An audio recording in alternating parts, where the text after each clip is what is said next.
네, 우리 저 뒤에 예지, 우리 오늘 또 예쁘게 옷 입고 왔는데, 우리 예지부터. 네, 먼저 인사받고 싶으면은 사무엘 뒤로 가면 돼. 잠깐 인사할 때는. 그러면 되죠. 자, 우리 인사합니다. 할렐루야. 샬롬, 샬롬, 샬롬, 샬롬, 샬롬, 샬롬. 자, 하나님 사랑합니다. 여러분, 주 안에서 사랑합니다. 그 뒤에 뭐라고 써졌어요? 코란데오라고 써졌어요.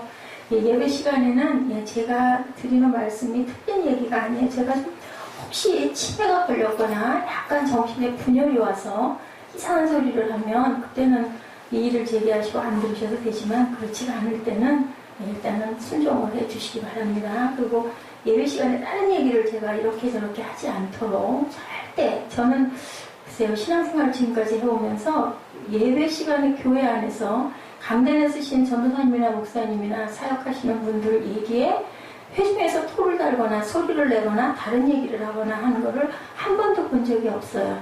물론 있을 수 있겠지만 저는 못 봤거든요. 그렇기 때문에 저는 그게 맞다고 생각을 합니다. 성경 말씀 전체가 예수를 믿는다는 것 전체가 순종이에요. 뭐의 순종? 하나님 말씀의 순종. 그러면 하나님 말씀을 전하는 자들이 예배 시간에 여러분들에게 말씀하는 것도 당연히 순종을 하셔야 저는 맞다고 생각합니다. 오늘 3 퀘스천입니다. 3 퀘스천. 예, 3개의 질문인데요.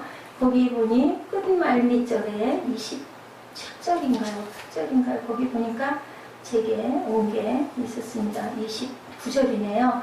I always what please him 이라는 말씀이 굉장히 마음이 크게 와서 소제목으로 또 한번 달아봤습니다.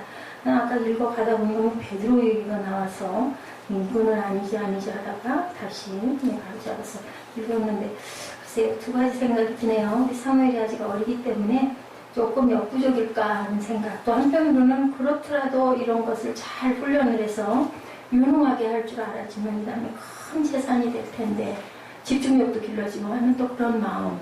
이것을 우리 사무엘이가 어떻게 하는 게 옳을까를 한동안 계속 생각을 했습니다. 여러분 귀한 의견이 있으시면 저한테 꼭 귀한 말씀들을 조언을 주시기 바랍니다. 21절에서 30절 내용을 쭉 보니 내가 가는 곳 우리 본문 말씀 한번 쭉 훑어보면서 우리 말씀의 은혜를 세 가지 질문이 과연 무슨 질문에 어떻게 예수님께서는 대답을 하셨는지 우리말로 한번 18절부터 천천히 뜻을 생각하시면서 함께 한번 읽어가 보시죠.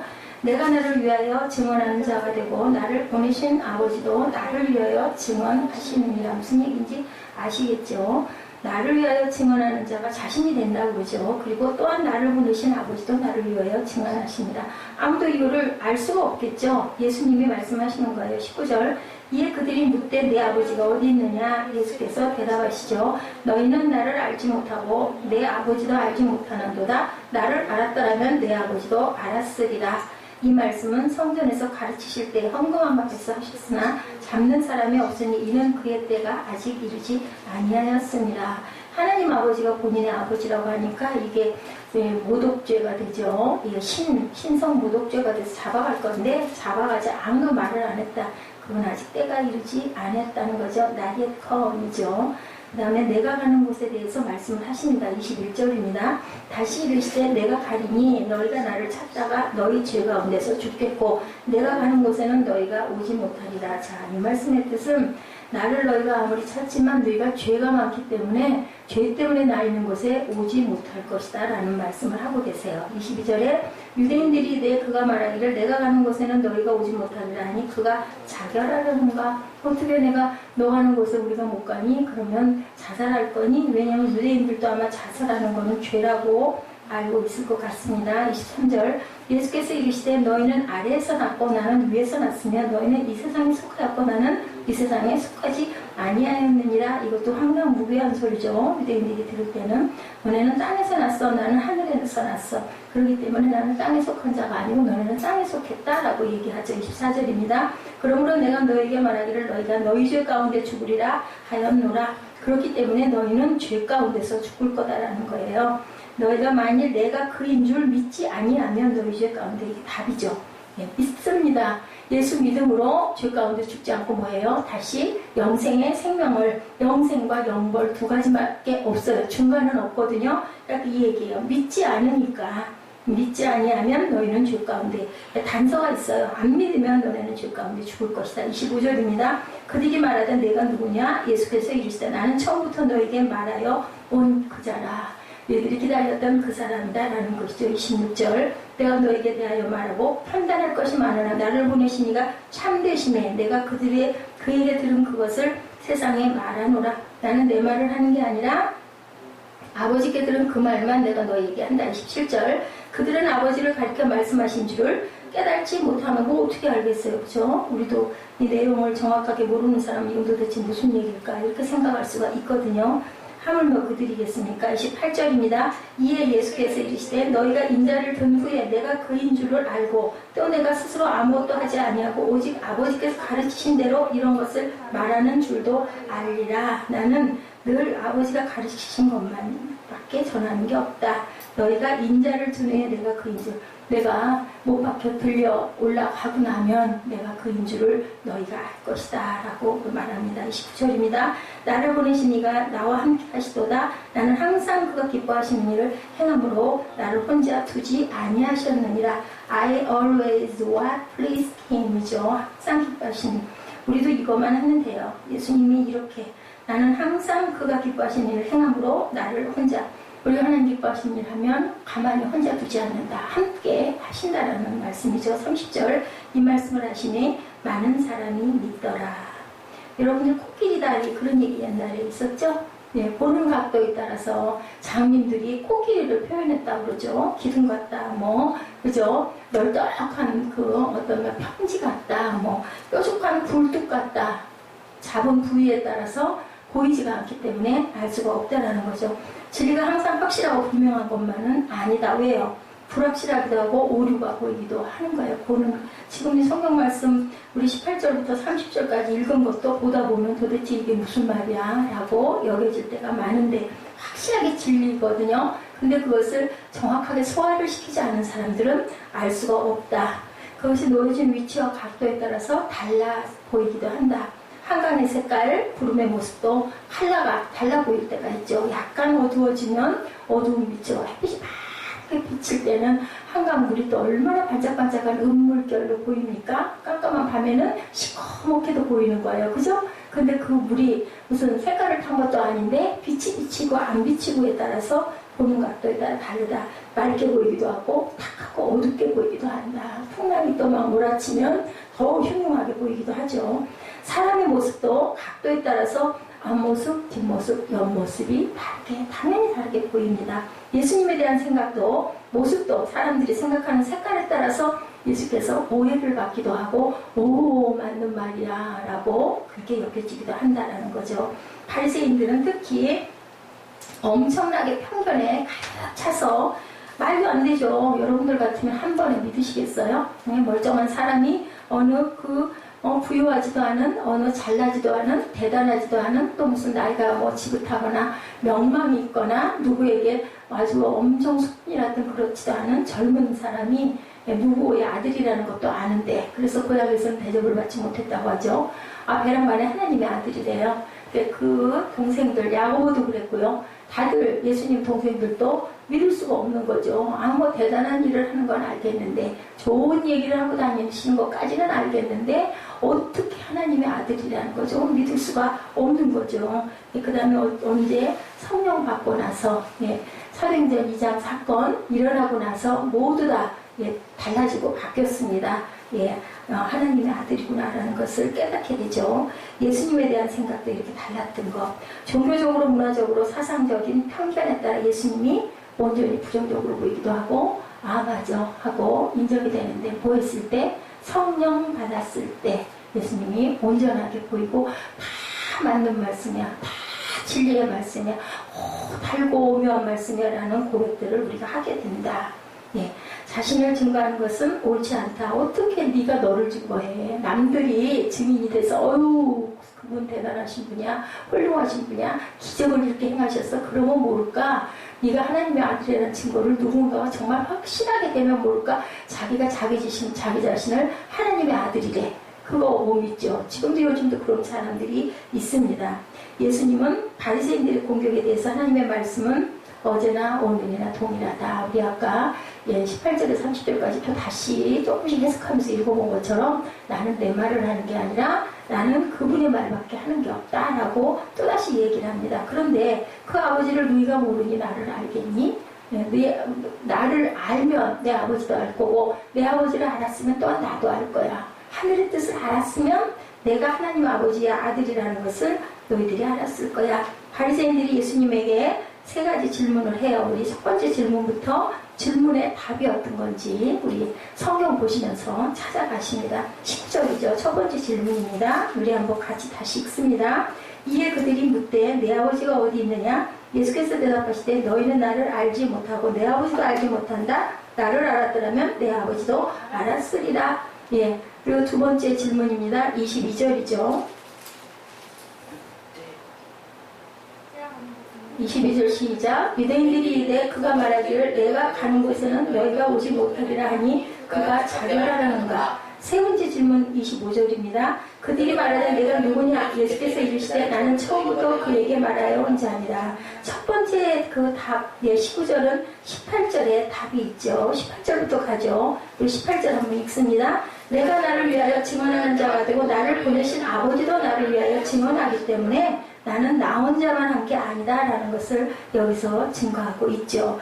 하나님의 문제에 관해서는 하나님의 실체는 믿고 받아들이고 긍정하는 태도가 있으면 하나님이 느껴지고 믿어지는데 부정적으로 생각하고 그런 게 어딨어 이렇게 되면 믿을 수가 절대 없다. 그거의 증거는 뭐예요? 성령을 받으면 그것은 알게 돼요. 성령 받지 못하면 다르죠. 똑같은 사람이었는데 은혜 받고 성령 받으면 막 세상이 달라지죠. 너무너무 아름답게 세상이 보여요. 우리 은혜 받아가지고 기뻐가지고 실컷 울고 나서 눈 떠보세요. 괜히 마음이 막 뿌듯하고 아무것도 변한 건 없는데 가슴이 부자가 된 것 같이 부여하게 뿌듯한 영이신 하나님을 우리가 느낀다는 거죠. 성령 받은 사람들이 하나님의 증인들이 다 되는 거예요. 다른 사람들이 되는 게 아니라 하나님은 영이시기에 어느 누구도 들을 수도 볼 수도 만질 수도 없는데 그런데 그래서 이단들이 생기는데 내가 그다 소리 하는 이단이 지금도 많죠.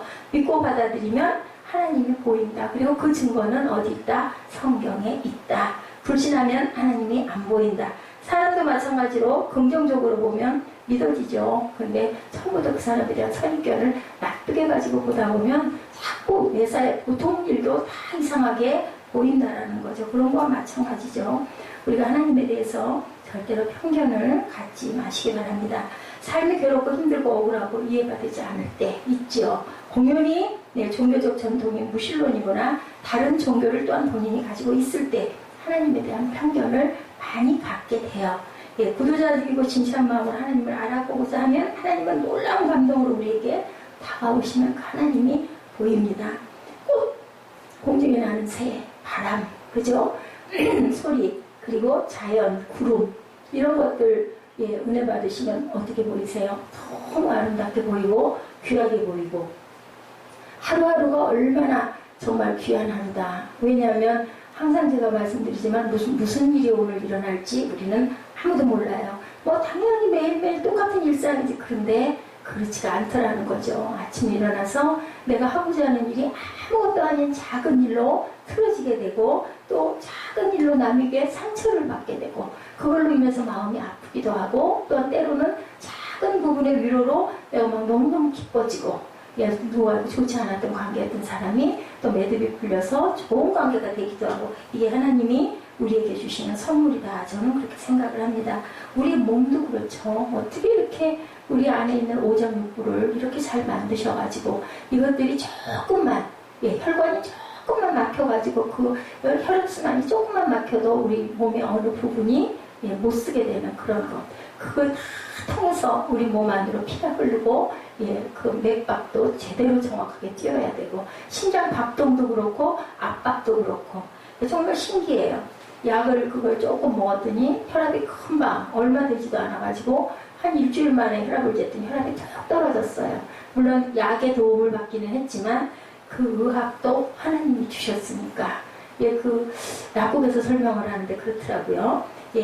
압력이 피가 이렇게 팍팍 심장 박동 뛰는 압력이 그게 50년, 60년, 70년 살다 보면은 계속 뛰다 보면은 늘어진다는 거죠. 탄력이 없어지고 그렇게 되다 보면은 그게 너무 과하게 뜨면 그만 탁 터지고 어느 쪽 혈관이 터져버리게 되면은 그러면 그냥 우리가 한쪽이 불구가 되고 안 들리게 되고 그냥 완전히 뇌살인 상태, 뇌경색 뭐 이런 게 일어난다는 거예요.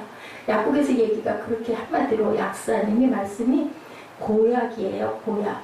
그래서 네? 하고 물어봤더니 이 조그만 약 하나를 먹음으로 인해서 예, 스님은 고약을 드시는 거예요. 그 혈관 늘어지고 힘이 없고 탄력이 없는 그 부분에 압력을 줄여지기 때문에 점점 많이 이렇게 많이 탁탁 치면 점점 늘어질 거 아니에요.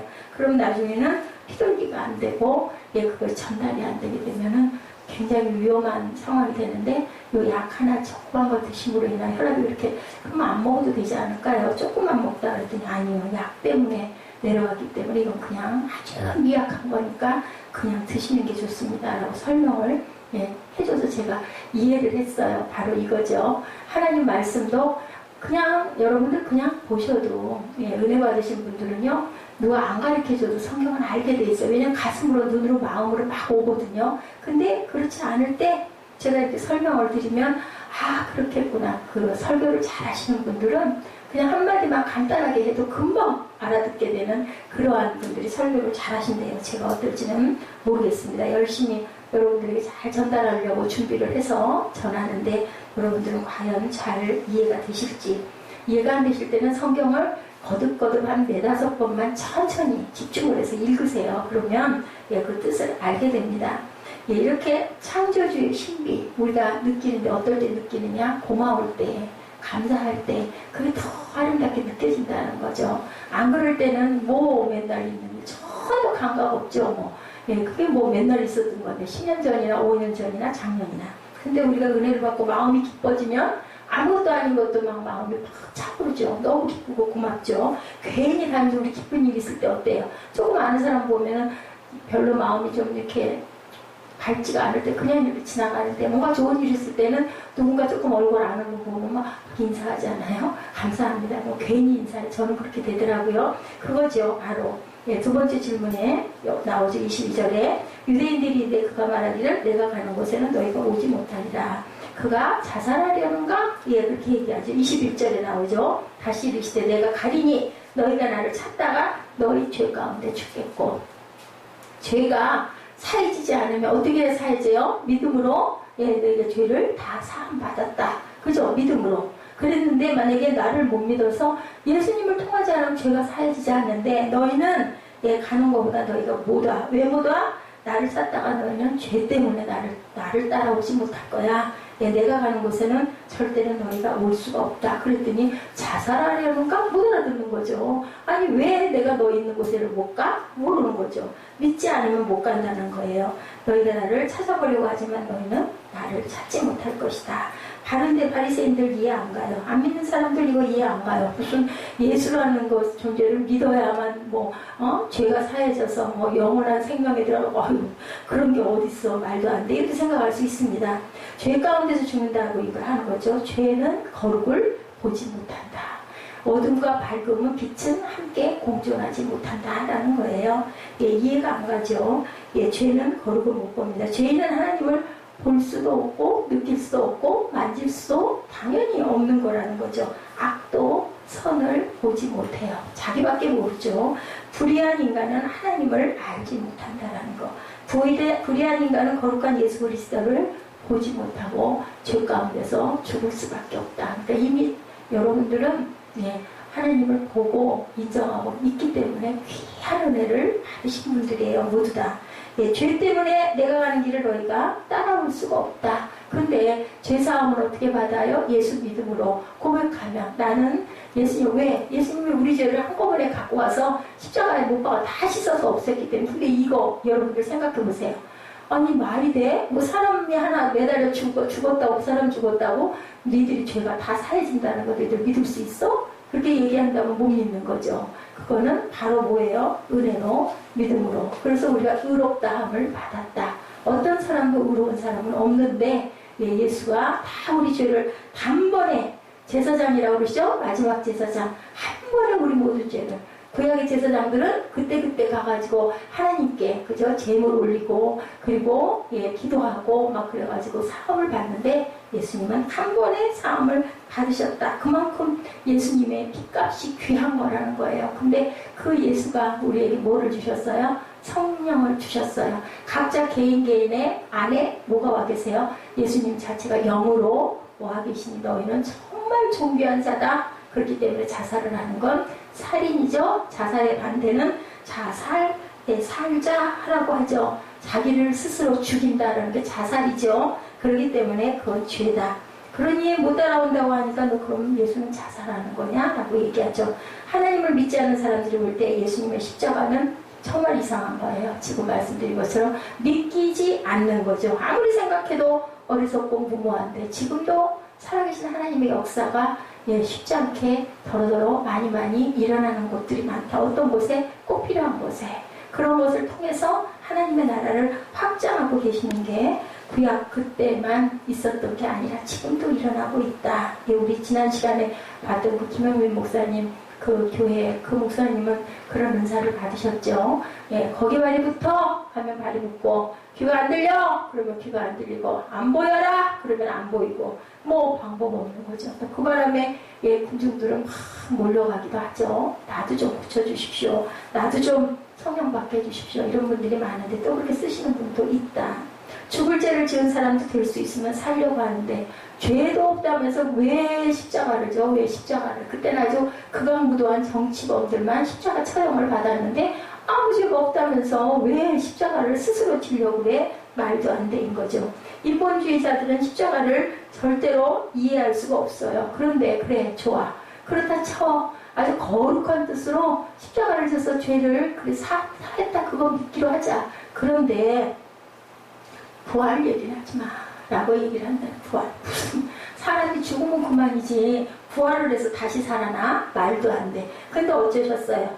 돌아가시고 나서 사흘 만에 다시 제자들에게 모습을 나타내셔서 자그마치 며칠 동안 40일 동안 계시다가 올라가셨어요. 제자들 모두에게 여기저기 나타나시죠. 마지막에 어디에 아침 조반하는 자리에 나타나서 생선 부어놓고 베드로에게 가서 네가 나를 사랑하느냐 물어본 것도 돌아가시고 부활하셔서 오셔서 일어난 사건. 그리고 또 스스로 그 생선을 아주 만마리 다오해서 직접 잡수셨어요. 그러면 뭐야? 영은 먹을 수가 없는데 예수께서는 부활해서 다시 몸으로 오셨다라는 기록들이. 이게 예수라는 존재가요. 우리가 생각할 때는 그냥 종교를 이렇게 만들어놨으니까 그냥 자유니까 믿고 싶은 사람은 믿어인데 여러분들 신학을 깊이 공부를 해보면 이게 한두 번이 아니라요. 엄청난 그 신학자들의 회의에서 공의회에서 엄청나게 거론이 돼서 예수가 사람이냐 신이냐 이 수많은 그 회의를 걸쳐서 결국은 예수는 하나님의 아들 신이다라는 게 발표가 된 거예요. 그냥 종교를 하나 세워가지고 종교가 아니고요. 신학적인 깊이 있는 부분으로 들어가보면 공의회를 엄청나게 거친 결과가 예수는 사람이 아니고 신성, 그 삼위의 하나님이다라는 게 발표가 된 거죠. 23절에 예수께서 이르시되 너희는 아래에서 낳고 나는 위에서 낳았다. 이 말씀들이 성경 한 권, 성경 66권으로 책 한 권으로 해가지고 수천 년을 이렇게 이어내려올 때는 우리보다 엄청나게 훌륭한 박학, 석학 엄청난 사람들이 얼마나 연구를 많이 했겠습니까? 그렇지만 인정을 하는 거죠. 아주 정말 영원한 베스트셀러가 성경이라고 그러잖아요. 간방에도 다른 건 안 주는데 성경을 한 권씩 넣어주죠. 병원에도 외국으로 속으로 나갈수록 아주 기본으로 또 호텔에도 아주 깨끗한 아름다운 호텔들 다 가보면 성경 한 곡씩 비치대가 있습니다. 그렇기 때문에 하나님 말씀은 1.1에게 변함이 없는 진리다. 여러분들이 믿으셔도 틀리지 않는다라는 거죠. 인증이 됐다는 거죠. 인증이. 우리가 어떤 상품이나 물건 하나가 나올 때까지도 얼마나 많은 공정을 거치고 그죠? 시험을 하고 그래서 우리 얼굴에 바르는 로션 하나도 그렇다고 그러죠. 그렇게 시험을 많이 하는 것처럼 하나님 말씀은 더 이상 뭐라고 말을 할 외경도 엄청나게 많아요. 성경 66권 외에 그런 서식서들이 무지무지하게 많은데 그 중에서 정확하게 검증이 된 것, 확인이 된 것들만 모아는 게 우리 지금 보고 있는 성경 66권입니다. 23절의 본질의 문제와 소속감의 문제가 나는 위에고 너는 땅이고 나는 하늘이고 너희는 땅이다. 너희는 아래에서 났다. 인간은 땅에서 났다. 그래서 인간의 본질은 뭐라고요? 흙이다. 흙으로 만들어졌기 때문에 너희는 어디로 돌아간다? 흙으로 돌아간다. 근데 구원해 준 건 어떤 것이에요? 영은 내가 구원해 준 거죠. 다 구원을 못했어요. 예, 아담과 하와의 원죄 때문에 우리 몸이 영원히 살 수가 없는 거죠. 창세기 말씀에 어저께 밤에 벼랑간에 한 새벽 2시쯤 됐는데 벼랑간에 제 마음에 막 닿았어요. 하나님께서 콩창 기우시고 맨날 마지막 날에 아담을 지으시고 그 다음에 너무 독차하는 게 안 됐어서 갈비뼈를 취해서 하와를 만드시고 둘을 에덴에다 두시면서 너희들 여기서 잘 살아 그렇게 했잖아요. 근데 성경에 보면 뭐가 나타나요? 뱀이 나타나죠. 정말로 너희들 보고 그것을 먹으면 죽는다고 하더냐? 라고 물어봅니다. 그랬더니 정말 다 먹되 그 식판을 먹지 말라고 그랬어. 근데 뱀이 속삭이죠. 그거 먹으면 눈이 밝아져서 너도 하나님같이 된다. 그 말을 들으니 너무너무 아주 호감이 가잖아요. 그래서 그걸 하와가 먼저 먹고는 또 혼자 먹기가 아까우니까 신랑한테 가서 이거 먹으면 눈이 밝아져서 하나님같이 된대. 그래갖고 먹다가만 그냥 하다가 누가 믿음이 조금 더 나았나? 아담이 좀 나은 거예요. 목에 걸려버렸어. 이거 먹으면 안 되는데. 그래서 남성들의 목에 이렇게 동그랗게 통통하게 있다는 그런 얘기가 약간 유머가 들어간 거지만 있어요. 그러고 나니까 본인들은 안 벌거벗고 다니는데 그만 몸이 막 보이는 거예요. 막 이상해 보이고 어머 창피하고 부끄러워. 그래가지고 결국 당장에 무화과 나무 잎으로 두 군데를 딱 가리는 거죠. 그러고는 왠지 모르게 막 불안하고 뭐 죽겠고 왜냐면 죄가 들어온 거죠. 이제는 두려운 것도 나오고 좋을 줄 알았는데 근데 죽지는 않아. 하나님이 그거 먹으면 내 천명 죽으리라 했어. 근데 왜 안 죽어? 하나님 거짓말 하셨네? 응? 맞아요? 거짓말 하신 거 맞아요? 뭐예요? 그러면 왜 안 죽었어? 아담과 하와는 땅에서 엄청 살았는데 법주셨다고? 죽었죠. 하나님과 차단이 된 거예요. 영적인 얘기를 하는 거예요. 목숨이 죽고 살고가 중요한 게 아니잖아요. 우리 살아있는 거 그걸 정말 살아있다고 할 수가 있을까? 영적으로 봤을 때 하나님을 알고 하나님께 향한 마음이 온전하게 있을 때 산 거고 그거 상관없이 막 사는 거 그냥 산 게 아닌 거 영이 다 죽었다. 그런 얘기들 하죠. 어떤 좀 심각한 목사님들은 강단에 서서 이렇게 주일날 내려다 보니까 죽은 마른 뼈다귀들이 두둑두둑하고 앉아있다라는 얘기를 하시는 목사님을 제가 들은 적이 있어요. 근데 막 설교를 했더니 그냥 눈이 바짝바짝 떠지고 그냥 아주 우리 주일날 이브 때 봤을 때 그 목사님도 그 얘기했죠. 청년들에게 그 많은 청년들 모여오는 자리에 초빙이 돼서 딱 갔으니 반감을 가진 청년들은 얼마나 많고 들으려고 하지 않는 사람도 딱 보이죠. 위에 올라가서 들으면 그랬을 때 그냥 기도하면서 막 그냥 선포하면서 막 펑펑 울면서 그 목사님도 잘 우셔요. 그랬더니 학생들이 긴장을 해가지고 그냥 눈이 초롱초롱 우리 어떻게 섬에 졸려면 이렇게 가다가 재밌는 얘기가 나면 이렇게 올라온 것처럼 눈이 초롱초롱하게 살아났다라는 거죠. 그렇게 살아난 거예요. 그런데 아담과 하와는 제가 어저께 느낀 묵상은 과연 알았을까? 우리는 알잖아요. 다 알잖아요. 근데 아담과 하와는 거기가 에덴이라는 것도 그리고 땅에서 그렇게 살면서 수고하고 땀 흘리고 고통받고 세상은 그래서 즐거운 게 아무리 이루고 부유한 사람도 또 자기가 명망 있고 출세를 한 사람도 아무리 박학다식하게 공부를 많이 한 사람도 전혀 고통이 없는 사람은 아무도 없는 그 세상으로 내려가서 살게 된 거죠. 그러면 아담과 하와가 그걸 알았을까? 그걸 먹으면 하나님보다 더 눈이 밝아서 더 좋아질 줄로만 알고 그럴듯해서 속았는데 그만 먹고 나니까 이렇게 돼버린 그 사건. 우리는 그걸 다 아니까. 그리고 하나님이 성경 안에다가 이렇게 딱 결론을 내려놓은 것을 우리가 다 아니까. 욥이 마지막에 어떻게 될 것을 우리가 아니까.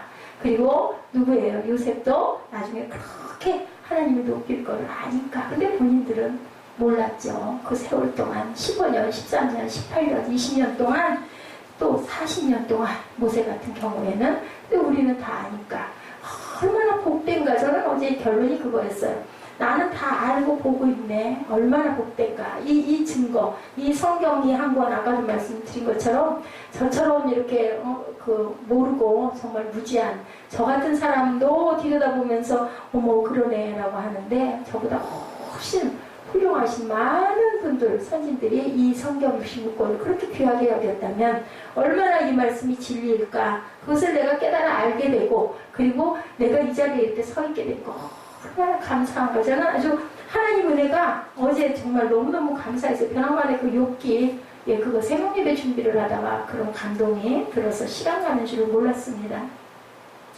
내가 누구야? 그럼 넌 누구야 도대체? 네가 무슨 하나님 아들이야? 그럼 너 진짜 너 누구니? 그 다음에 또 물어보죠. 세 번째 물어보죠. 25절에 내가 누구냐? 예수께서 이제 나는 처음부터 너에게 말하여 온 자다. 24절부터 이어지죠. 내가 너에게 말하길 너희가 죄 가운데 죽으리라 하였노라. 내가 그인 줄 믿지 아니하면 딱 단서가 있어요. 내가 그인 줄 하나님의 아들인 걸 네가 안 믿으면 너희는 죄 가운데 죽으리라. 이게 결론이에요. 누구를 막나놓고 인간이 죄인이라는 사실을 인정하지 않으면 그 실존을 인정하지 않으면 너희는 뭐 회개할 게 있나요? 내가 뭔 죄를 그렇게 졌어? 예수 믿으세요. 죄를 자복하시면요 하나님이 구원해 주세요. 얘기하면 대개가 그래요. 전도하면 뭐 다 그런 거지. 뭐 내가 무슨 특별히 무슨 법을 어겼어? 뭐해서 내가 무슨 죄를 졌다고 날 보고 자꾸 죄인이래? 이렇게 얘기를 하라고 기분 나빠하시는 분들이 많죠. 근데 죄가 있는 거를 고백을 해야 그거를 사함을 받죠. 아니 난 죄가 없다는데 뭘 사할 수가 있어요. 내가 병이 확실하게 있는 걸 알아야 병을 고치죠. 그래서 병은 고치려면은 진단을 올바로 받는 게 다 고치는 거라고 그죠? 거의 다 고치는 거라는 얘기를 하는 것처럼 병장 아니면 병원을 찾아갈 필요가 없어요. 죄인이 아니면 죄사함을 받을 필요가 없다. 왜 인간은 병이 들고 고독하고 허무하고 왜 이렇게 부질없는 삶을 이렇게 실수를 연발하며 살아가고 있을까? 왜 이런 복잡한 구조를 가지고 있을까? 인간론에 관한 해답은 하나죠. 죄인임을 인정하고 받아들이지 않으면 우리를 지으신 아버지, 영이신 하나님을 볼 수도 없고 알 수도 없고 느낄 수도 없고 받아들일 수도 없다? 그러면 안 믿으면 너희는 그저 죄 가운데 죽을 수밖에 없어. 우리 그 작은 나방 같은 거 이런 것들 그냥 그렇게 있다 죽는 거죠. 하루살이 메뚜기를 모른다고 그러죠. 그 얘기가 있죠. 메뚜기가 내일 만나자 했더니 매미도 내년에 만나자 했더니 내년이 뭐야? 라고 물어봤다고 그러죠. 그 사람들은 몰라요. 걔네들은 몰라요. 내일이 있는 거를 전혀 모르죠. 봄에 만나자 개구리가 그랬더니 하루살이는 그걸 모르더라는 거죠. 그런 것처럼 죽을 수밖에 없는 유한한 연약한 존재라는 것을 믿어야 죄의 삭은 사망이고 그리고 심판이 있음을 믿어야 우리가 구원을 받을 수 있다. 그렇기 때문에 제일 중요한 거 고백이 중요하다는 거예요. 우리 기도할 때도 제일 중요한 거는 내가 오늘 무슨 잘못을 했나. 그 인간이 그랬으니까 내가 이랬지. 그럴 일이 아니라 그럼에도 불구하고 나는 하나님의 자녀인데 그러면 나는 뭐 잘못했나. 판단은 심판은 하나님 아버지가 해주신다고 성경에 나와 있는데 막 내가 판단한 거예요. 내가 막 정죄한 거예요. 어떻게 인간이 그럴 수가 있어. 내가 도저히 힘들어서 견딜 수가 없어. 막 하죠. 우리들 하잖아요. 그러면 일단은 상대방 때가 그렇긴 했지만 하나님 제가 이런 부분 잘못했습니다. 그죠? 저는 누구와 그 사람은 생각할 필요 없어. 그냥 너는 네 할 거만 해. 예수님도 그러셨죠. 하나님도 그렇게 말씀을 하셨기 때문에 그 부분을 제가 잘못했습니다. 정죄하고 비판했습니다. 그것을 우리는 회개를 해야 된다. 그래야 그 사함을 받아야 우리 마음에 평강이 오죠. 그리고 우리는 어떻게 기도해요? 그 사람과 정말 하나님 이런 부분 너무 억울해요. 저는 이런 마음으로 욥이 계속 얘기해요. 요즘에. 나는 정말 의롭게 살았어. 불쌍한 사람 도와주고 고아들, 가난한 사람, 과부들 먹여주고 내가 추운 사람 옷도 입혀주고 내가 이렇게 했는데 도대체 하나님은 나를 왜 이렇게 하셨어? 라고 한탄도 하고 얘기할 수 있죠. 그렇지만 우리가 누구를 비판하고 판단하는 건 그건 죄니까 상대방 때문에 내게 죄가 들어왔지만 내가 그걸 하나님께 사죄를 받아야지. 그 사람은 계속 같이 하다 보면 물고 뜯다 보면 결국은 내가 죽으니까 그렇게 하면 안 된다라는 거죠. 그러니까 그거 죄를 하나님께 고백을 해야 된다.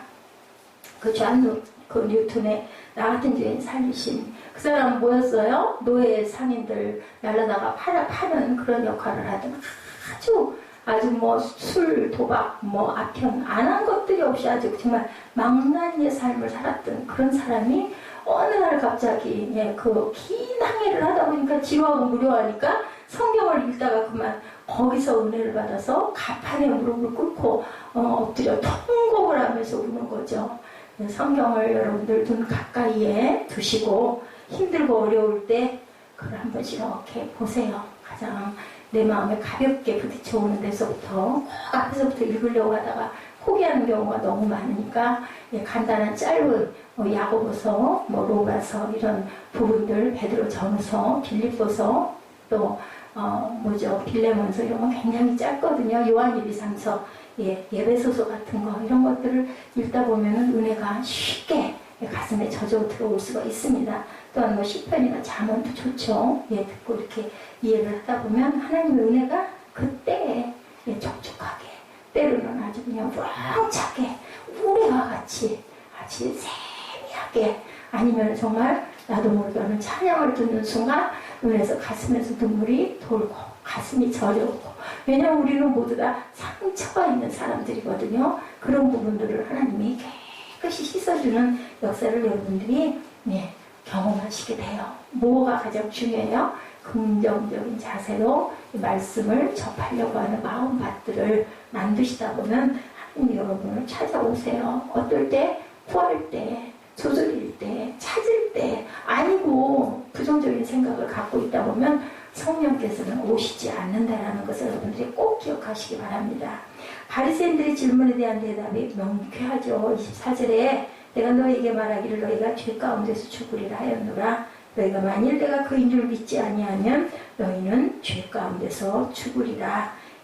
한결같이 너는 누구냐 너는 누구냐 계속 물어보죠. 믿을 수가 없으니까 답도 예수님도 한결같이 대답을 하시죠. 나는 바로 그이야 그니라. 26절이죠. 내가 너에게 대하여 말하고 판단할 것이 많으나 나를 보내신 이가 참되시며 내가 그에게 들은 그것을 세상에 말한다 하시되 저희는 아버지를 가리켜 내가 그에게 들은 그것을 세상에 말하노라 하시되 27절 아버지를 가리켜 말씀하신 줄을 그들은 깨달지 못하더라. 깨달았으면 구원 받죠. 그죠? 깨달지 못했기 때문에 하나님은 죄인 하나도 악인 하나도 다 구원받기를 위해서 마지막 때까지 가라지를 뽑지 말라고 하시는데 못 알아들어요. 아무리 얘기를 해도 들리지가 않아요. 내가 우리 사무엘에게 계속 거듭거듭 얘기를 해도 잔소리가 그게 정확하게 꽂히지 않으면 고쳐질 수가 없다 보면 착한 아들이 되지 못한다라는 거죠. 할 말이 많은데 내 얘기가 아니야. 이거는 아버지 얘기야. 내가 사무엘에게 할 얘기가 많은데 이것은 정말 해야 되는 거니까 내가 얘기를 하는 거야. 잘 들어. 귓가로 듣는 것은 하는 거. 이거 열심히 하면서 막 보고 머리가 딴 데로 막 돌아가면 아무리 내가 앞에서 얘기를 해도 언제 그랬어? 우리 이럴 때 있잖아요. 28절에 오직 아버지께서 가르치신 대로 이런 것을 말하는 줄도 너희가 알리라. 언제? 너희가 인자를 든 후에 내가 십자가에 달려 돌아간 후에 그인 줄을 너희가 또 알고 아무것도 하지 아니하고 오직 아버지께서 가르치신 것만 나는 했어. 그걸 너희가 나중에 알게 될 거야. 두 가지 증거로 나타나죠. 이 말씀 28절 말씀이 들림 받으면 너희가 내가 누군지 알 거야. 내가 들림이 뭐예요? 부활 얘기를 하죠. 그때 알 거야. 두 번째, 내가 한 번도 내 말을 하지 않은 것도 너희가 알 거야.